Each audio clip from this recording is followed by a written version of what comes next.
nearly worth the wait, wasn't it? I hope you got a good shot now, did you? That was a quick whiff of money that was gone. I was looking at my bank account.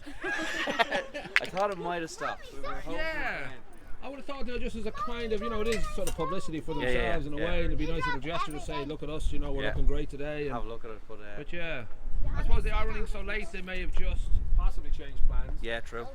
But they do know Greystones is a posh place, so they could have stopped here. You know, we are posh, so we are. You know, I could understand going through Bray and Kilcool and stuff, but they could have stopped here. Someone could have bought it. Yeah, that's very true. You never know. We are posh, we're Greystonians. That's it.